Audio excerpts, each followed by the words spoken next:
Coming up today on Good Morning BU. Trump is on trial. A full jury is seated for the former president's history-making hush money trial. Better days ahead for Mass General Hospital. Details on the move made to reduce patient overcrowding. Class registration flops. We tell you what happened to the new student portal leading to its temporary crash this week. And Terriers run to the finish line. We talk with one BU student who ran the 128th Boston Marathon. And the Earth Day festivities begin. Our lifestyle correspondents give you tips on how to be sustainable in your fashion choices. Live from Studio West in the College of Communication, Good Morning BU starts right now. Hello and welcome to Good Morning BU. I'm Allison DeWitt. And I'm Lainey Broussard. Here are today's top stories. Turning to the first ever trial for a former American president, a full jury was selected in Donald Trump's history-making hush money trial yesterday. The court dismissed 2 jurors after they expressed concerns over not being able to be fair and accurate in their decisions. The 12-person jury now consists of a sales professional, an investment banker, a retired wealth manager, a security engineer, and a speech therapist. After a full day of jury selection, Trump complained that time spent in court was time wasted on the campaign trail. I'm supposed to be in Georgia, I'm supposed to be in North Carolina, South Carolina, I'm supposed to be in a lot of different places campaigning, but I've been here all day on a trial that really is a very unfair trial. Prosecutors will begin presenting evidence in the case early next week. In another historical trial update, the Senate voted to dismiss 2 articles of impeachment against Homeland Security Secretary Alejandro Mayorkas on Wednesday. Republicans demanded for the dismissal in order to draw back attention to President Biden's immigration and border security records. Mayorkas was originally impeached back in February for allegedly failing to enforce immigration policies and lying to Congress about the Biden administration's control of the border. House Minority Leader Hakeem Jeffries said the initial impeachment was merely a political move. What's taking place in the Senate right now is nothing more than a political stunt. There's no justification, no foundation, no basis for pursuing the impeachment of Secretary Mayorkas. This marked the first time in 225 years that the Senate voted to immediately dismiss House-approved impeachment charges. An update on the war in Gaza. The U.S. is planning on announcing further sanctions on Iran in the coming days, as confirmed by U.S. Treasury Secretary Janet Yellen. This could hit the country's oil exports, as the already implemented sanctions prohibit nearly all American trade with the country. This news follows Iran's recent attacks on Israel earlier this weekend. The sanctions are speculated to be a response to more broadly limit Iran's nuclear program. And turning back to the U.S., President of Columbia University Namat Shafiq testified against anti-Semitism at a congressional hearing on Wednesday. Trying to reconcile the free speech rights of those who wanted to protest and the rights of Jewish students to be in an environment free of discrimination and harassment has been the central challenge on our campus and numerous others across the country. Shafiq's testimony is a part of the Republican campaign to investigate anti-Semitism at the most prestigious schools in America. This dates back to the December hearings that featured the presidents of Harvard University and the University of Pennsylvania. After the vagueness from other Ivy League school presidents that led to weeks of backlash, Shafiq focused on addressing anti-Semitism instead of free speech. Meanwhile, numerous students at Columbia have been arrested for their pro-Palestinian protest encampments. Google fired 28 employees Wednesday following a staged protest conducted by staffers against the company's business ties to the Israeli government. Google attributed the firing to the protesters entering Google's New York and California offices and creating a threatening atmosphere. The protest of Google revolves around Project Nimbus, a $1.2 billion contract signed in 2021 that calls upon Google and Amazon to provide the Israeli government with cloud computing services. In a blog post, the protest group called No Tech for Apartheid accused Google of lying about what happened inside their offices, saying it was a peaceful sit-in that resulted in the overwhelming support from other workers not involved in the protest. We had some Googlers resign, citing that Project Nimbus was the main concern for their poor mental health and was the reason why they had to leave Google. Google said it's still investigating what happened during the protest and indicated that more workers could potentially be fired. 2024 isn't just the U.S. election year. In India, the world's biggest election has officially begun. More than 900 million citizens are eligible to cast their ballots over the next 6 weeks. Current Prime Minister Narendra Modi is running for his third consecutive term.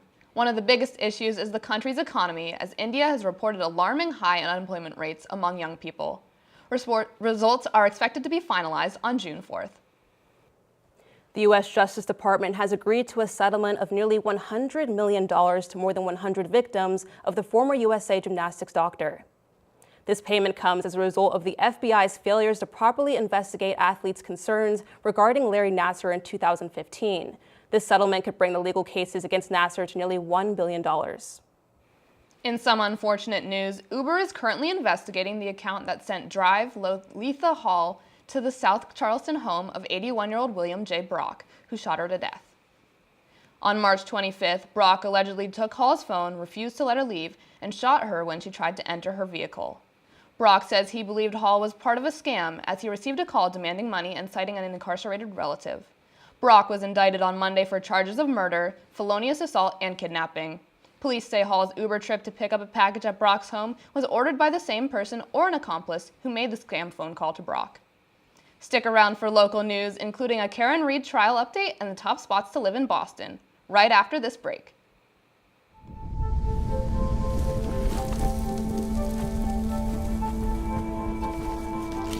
Eva Marie smoked 12,000 packs of cigarettes over 15 years. She quit, and now there's a new lung cancer screening that could save her life. You stopped smoking, now start screening. No matter how much you smoked, early detection could save you. Talk to your doctor or learn more at savedbythescan.org.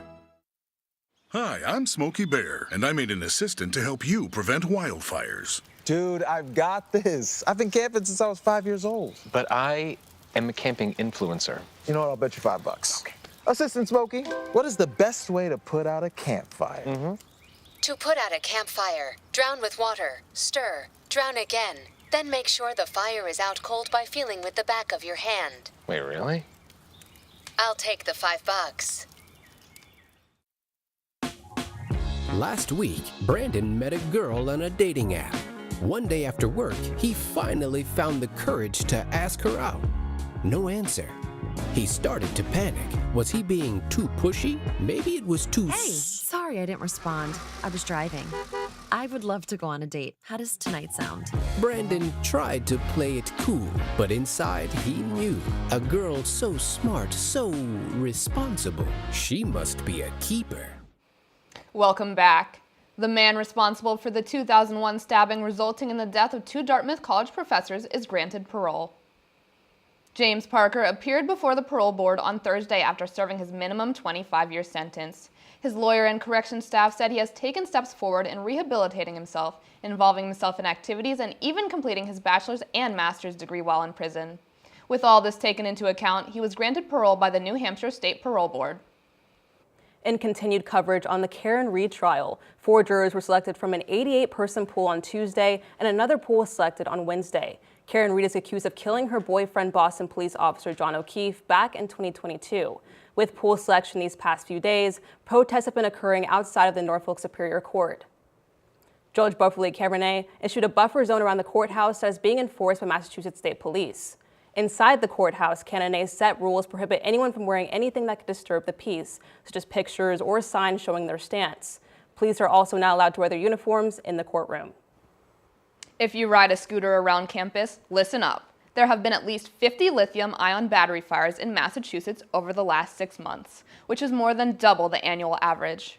From 2010 to 2023, there were an average of 19.4 lithium-ion battery fires in Massachusetts. The increase is suspected to be linked to the growing number of electronic devices being powered by batteries. Some tips to remember. When handling lithium batteries, make sure they are stored at room temperature and never in direct sunlight. When purchasing a device with lithium batteries, check that it has the Underwriters Laboratories mark that shows the product has been safely tested. And keep battery storage in a well-ventilated area. In more positive news, Massachusetts General Hospital adds nearly 100 inpatient beds to their facility on Wednesday. While this plan was originally denied by the state in 2022, MassGen announced a capacity crisis earlier this year. The bed addition will help with inpatient beds and hallway stretchers that have been overwhelmed for more than a year. With this approval, Mashton will not have to relocate any of the beds to the new Philip and Susan Reagan building, which is set to open in 2027. It's the 5th consecutive years that Worcester's public bus will be free for all riders. This program has gone uninterrupted since its start in 2020, and it will continue into the 2025 for the City of Worcester and 36 surrounding communities. The City Transport Advisory Board hasn't had any issues fitting these free rides into the fiscal budget yet. Given the increase in ridership, they hope to continue for as long as possible. Think you know the best places to live in the greater Boston area? Well, here's a resource to help you decide. The Boston Globe released a list Wednesday of the top locations to live just beyond Boston, and the results are fascinating. These towns and neighborhoods are divided into 3 categories based on a median sales price, including city neighborhoods under $750,000 and some over a whopping $1 million. According to the Globe, the top places to live are Mattapan, West Roxbury, and Neighborhood 9 located beside Harvard Square in Cambridge. These locations are certainly ones to keep an eye on, so if you're looking to live around the Boston area, check them out. Just northwest of Boston is the city of Somerville, where artist Hayward Zwerling lives and creates art. But it's not just any art. A trio of giant interactive sculptures, 2 of which stand at 20 feet tall, can be found on the Somerville Community Path, a short bike ride away from Davis Square. The twins named George and Big Poppy are wooden giraffes decorated with multicolored polka dots and ears that wiggle when you touch them. And recently, a wooden elephant named Ellie has joined the giraffes. When you lift Ellie's trunk, its life-size ears move. Zwerling, a retired endocrinologist, wanted to spend his retirement by creating Picasso-inspired woodwork. It's safe to say these sculptures have brought smiles to the community, and art will be there for some time. More coverage on the ongoing grad workers and ResLev strikes coming up after this break. Multiple studies have shown that marijuana can slow both driver reaction and response time, which can be really dangerous. He's here. He's here. Wait. What? I can't drive. Why? My. Oh.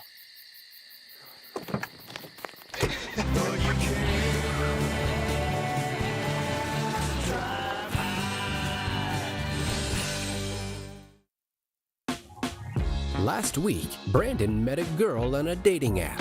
One day after work, he finally found the courage to ask her out. No answer. He started to panic. Was he being too pushy? Maybe it was too... Hey, sorry I didn't respond. I was driving. I would love to go on a date. How does tonight sound? Brandon tried to play it cool, but inside he knew. A girl so smart, so responsible. She must be a keeper. Welcome back. The BU Graduate Workers Union has entered its 3rd week of striking. After beginning their strike on March 25th in search of better benefits, they have gained the support of Senator Elizabeth Warren and former BU student representative Ayanna Pressley. The Res Life Union also authorized a 4-day strike last weekend, where both admitted students and Marathon Monday's activities drew large crowds. While there are no plans for another strike, RAs believe that the university felt their absence over the busy weekend. Our politics correspondent Maria Pemberton caught up with some Res Life staff. Last weekend at the Boston Marathon, the sidelines became the picket line for the Boston University Residents' Life Union.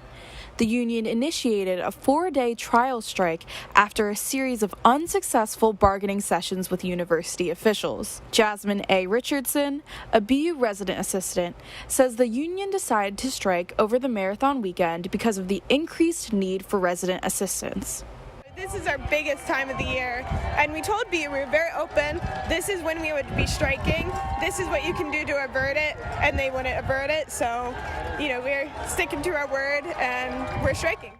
The union is demanding BU to give higher pay and better working and living conditions. Richardson says the union will continue to strike until they're satisfied. We're going to have to put in a lot more work, but I'm talking to my coworkers, and I know we're ready, and people are getting even more energetic with this strike, so it's really exciting. Michael Arellano, a senior resident assistant, says that he is disappointed by the lack of support from BU, as BU has only agreed to 4 of the 28 proposals. This is university. It's all about learning and growing, taking challenges, doing risks, and also building community. I feel like we're not getting that same enthusiasm from BU side. And that's where I kind of wish that we were in this educational journey together. Arellano says that he hopes this union will inspire future unions at other colleges. Anything that we compromise with BU on, that might be used as leverage for those other universities. They might go to the other unions and say, hey, the Boston University Res Life, they agreed to these things, so you should too. While this is a trial strike, Res Life is planning to organize over the next few weeks to decide their next move. Reporting for Good Morning BU, I'm Maria Pemberton. Luckily, I'm a senior, so I didn't have to sign up for classes last weekend, but from what I've heard, registration didn't go quite as planned. All rising seniors were told by advisors to log into their student link at 9 a.m. on April 14th to enroll in classes for next semester. However, the new portal crashed minutes before 9. BU sent out an email at 10:15 to address the technical issues, and by 5 p.m. they went back to the old system and assigned students times to register based on their BU ID on April 15th. Rising juniors were assigned times to register this Sunday, and hopefully all goes as planned. In better BU news, safe spaces around campus are helping students with autism. Campus correspondent George Lehman visited the Care Center in honor of Autism Awareness Month. April is National Autism Acceptance Month, so BU Health Centers are taking the time to raise awareness and provide resources for its community members with autism. BU Center for Autism Research Excellence Lab Manager Charlotte Gaynor says it's important to first define what autism actually is. There's so much heterogeneity within autism that the more we can understand where it comes from and how it presents, the better off we are to understanding how to support individuals, whether it be through intervention or just, coping mechanisms and skills. Retired Director of BU Disability and Access Services, Lorraine Wolf, says it's important to approach students with autism just like any other student. Students with autism are just like students who don't identify as autistic, and chances are you wouldn't know unless a student disclosed to you. Student Ricky Pond says that BU has offered him safe spaces on campus as a student with autism.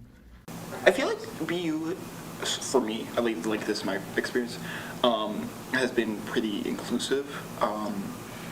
There's good safe spaces, at least for me.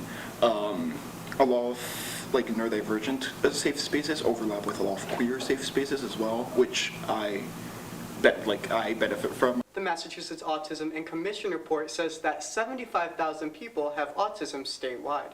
Students can make appointments and find resources regarding autism at BU Disability and Access Services. For GMBU, I'm George Lehman. Thanks, George. Coming up next, sports, and more sports. That's right, and we'll be getting the inside scoop on the Boston Marathon from a student runner. All of this after the break. Last week, Brandon met a girl on a dating app. One day after work, he finally found the courage to ask her out. No answer. He started to panic. Was he being too pushy? Maybe it was too... Hey, sorry I didn't respond. I was driving. I would love to go on a date. How does tonight sound? Brandon tried to play it cool, but inside he knew. A girl so smart, so responsible. She must be a keeper. Multiple studies have shown that marijuana can slow both driver reaction and response time, which can be really dangerous. He's here. He's here. Wait. What? I can't drive. Why? My. Oh.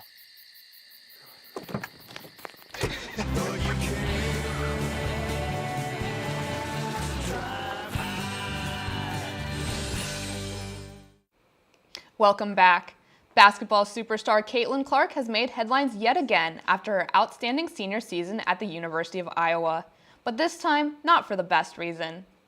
The #1 WNBA draft pick, who reshaped the women's basketball landscape, is set to make just over $76,000 in her first year with the Indiana Fever.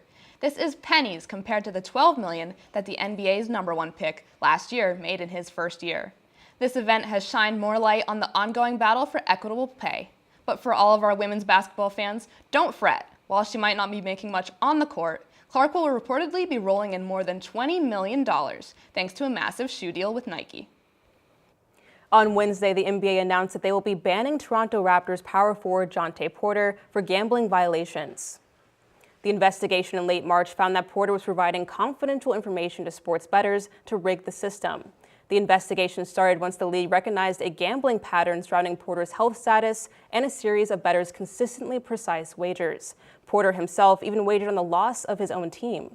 This marks the first time the NBA has penalized a player for gambling offense since 1954. This Saturday marks the start of the playoffs as the regular NHL and NBA season come to a close. The Bruins start round 1 against the Toronto Maple Leafs on Saturday, followed by the Celtics against the winner of tonight's Miami versus Chicago game. And on the topic of the NHL, the league's Board of Governors approved the establishment of a new franchise in Utah on Thursday. The Arizona Coyotes franchise has been purchased and rendered inactive as their player roster, draft picks, and hockey operations staff are moved one state north. And sticking to the sports route, Anna Grusin, who we featured on our show last week, is live in studio to talk about her experience as a 2-time Boston Marathon runner. Hi, Anna. Thank you so much for being here today. Thank you so much for having me. Okay, I'm so excited to talk to you. Clearly, I'm not a runner, but I saw the runners this past weekend running the marathon. Describe to me what the feeling of that day was like. The Boston Marathon's so cool because you get to see an entire city come together to cheer on over 30,000 people completing something that's very, very difficult to do so. So it's very exciting. I know, it's so exciting. And I know that you ran the race last year. I did, What was the difference between last year's race and this year's race for you? Yes, so the training for this cycle was a little bit different just because I dealt with my first stress fracture. So I had to kind of figure out how to keep up my cardio, fitness, and kind of navigate that. So that was definitely a challenging way to do so. But compared to last year where I kind of had a time goal, this year was more focused on just finishing and crossing that finish line. So I did it, and that was very exciting. I can barely run a 5K, let alone 26 miles, and your first race back was with a stress fracture? That's insane. So what was the training process like for you? Yeah, so I tried to stay off of, it was in my hip. I tried to stay off my hip as long as possible, so I saved up my miles for race day. And it was just kind of training on the elliptical, focusing on your heart rate, trying to keep that up. And then luckily I didn't have any pain on race day, given that that was my first run back in 10 weeks. So that was very exciting. Awesome. And for a final question, for any of our viewers out there that may be considering running the race next year, what would your piece of advice be? Just enjoy it. It's such an honor to even just be at the start line and be with a bunch of other runners who are very passionate about what they do and be surrounded by people who share amazing stories. Awesome. Well, thank you for joining us in studio today. You're an inspiration to me. Maybe I'll train next year. You'll see me out there. Who knows? Who knows? Who knows? But don't go away. Coming up next, we have all the latest on how to do your part this coming Earth Day. That and more after this break.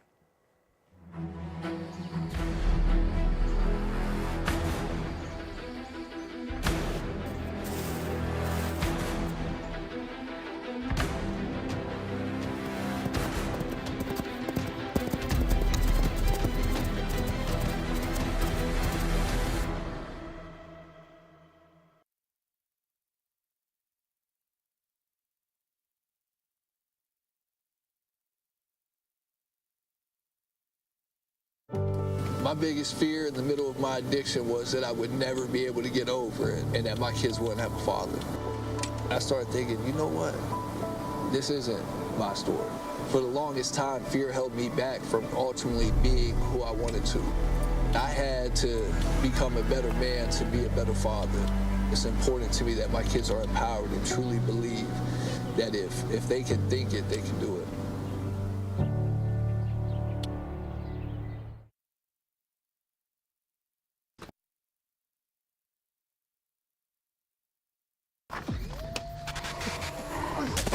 Multiple studies have shown that marijuana can slow both driver reaction and response time, which can be really dangerous. He's here. He's here. Wait. What? I can't drive. Why? My. Oh.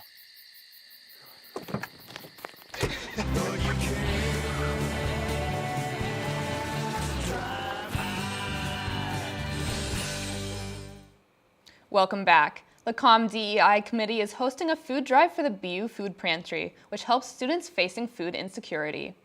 Donations can be dropped off in room 123 in COM from April 22nd to 26th. Items such as canned vegetables and peanut butter are requested. Join GMBU lifestyle correspondent Kayla Sharp in wishing Earth Day a happy birthday this Monday by applying these sustainable practices. The winter blues are finally over, and the world is giving its green landscape back in time for Earth Day. But some students wonder if we're giving enough green back. And every single Starbucks cup that you use is just out somewhere. And we're lucky enough that we don't have to see it and deal with it. We can just throw it away, but that's not the reality for a lot of other people. The World Wildlife Fund says at least 58 billion throwaway cups are used globally each year, a process that includes 32 million trees and as much greenhouse gases as 500,000 cars. We're kind of the generation that has to fix everything. Not only is it an environmental issue, but it's also a social justice issue. In earthly efforts around campus, sustainability has partnered with FitRec for a textile drop and swap until April 22nd. So you can bring in clothes and put them on hangers, and then take clothes that other students have left, and then you can also donate clothing that you don't want and that is ripped, or any sort of textile or cloth that people can repurpose to make clothing. The Professional Clothing Closet gives students a sustainable selection for formal wear sourced by BU faculty. Giving clothes a second, third, fourth life is part of sustainability. There's a lot of synergy to what we do, and we definitely cross-promote and just support each other. This weekend is the Charles River Esplanade cleanup on Saturday, and on Sunday, there's a plant bar workshop at the GSU with Microplant Studios. And if you're free this Earth Day, hug a tree and explore sustainability. Reporting for GMBU, I'm Kayla Sharp. Thanks, Kayla, for all those great tips. Earth Day coming up. Do you have any plans on celebrating or reducing waste or recycling anyway? Definitely. I have some recycling I need to take out, so that's pretty important. I got some donations for Goodwill, so those will be put to good use. You know, Earth Day, we've got to reuse the clothes. Absolutely. What about you? My mom has the chronic problem of showing her love language through gift giving. So she has like care packages. I have like 5 right now in my room. They're just filled with clothes. Not the best, I know. Sustainable fashion, I know. But maybe I might have to go through them, see what's good, see what can go to Goodwill. But yeah, that's my plan to celebrate. But I know that student government is holding a Earth Day cleanup next week. The Charles River. Have you ever done like something where it's like an Earth Day cleanup, community service type vibe? I have, yeah, definitely in high school. I remember Earth Day was a big deal for us, so we did a lot of stuff. It was Earth Day, so we spent the whole day doing things for the Earth. It was pretty great. I miss that about elementary school. You do like little projects and arts and crafts and DIY projects. We should bring that back in college, y'all. Let's start a movement to bring that back in college. Agree. But I also think being in the Boston area is very earth friendly. Everyone's very focused on being green, so this is a great place to be for Earth Day celebrations. I agree. And that's going to do it for this week at Good Morning BU. But before we go, we'd like to give a huge shout out to Morphia Outen. She's officially employed. Woohoo, let's go. After her graduation this spring, she'll be staying in the Boston area as an associate media specialist. Congratulations. Yes, congratulations of Morphia. From all of us here on the GMBU team, thank you so much for watching. I'm Allison DeWitt. And I'm Lainey Broussard. Stay safe and have a great weekend.